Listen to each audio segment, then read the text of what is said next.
আসলে প্রিয়, তোমার কোনো দোষ নাই। তুমি আমার জন্য এখন মন খারাপ করছো, কিন্তু একটা সময় আমার এমন ছিল যে তোমাকে পাওয়ার জন্য আমি কত কি করছি।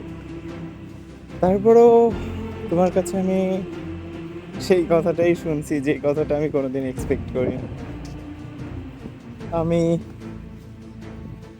তোমাকে তোমার পরিবারের সম্মানের জন্য তোমাকে অসম্মান করবো না বলে তোমাকে আমি ছিনিয়ে নিয়ে আসিনি।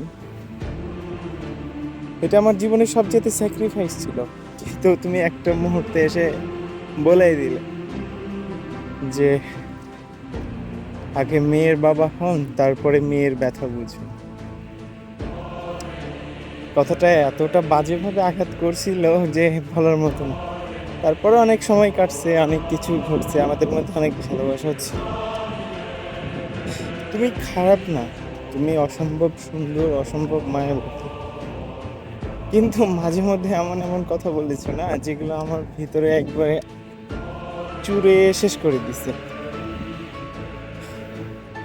আমি একটা মানুষকে জিজ্ঞেস করে দেখো যে হারানোর চেয়ে হারানোর যন্ত্রণাটা কেমন, তখন তুমি বুঝতে পারবে যে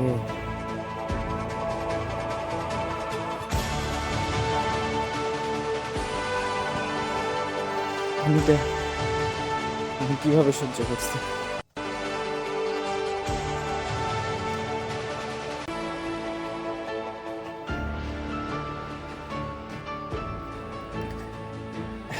আমি তোমাকে সবসময় সিরিয়াস ভাবে পাইতে চাইছিলাম, বারবার বলছি যে তোমাকে নিয়ে আসি, কিন্তু তুমি সময় চাইছো। সময় এতটাই ভয়ানক যে আমাকে তোমার কাছ থেকে কেড়েই নিবে হয়তো। আফসোস করো না, কারণ তোমাকে আফসোস মানায় না।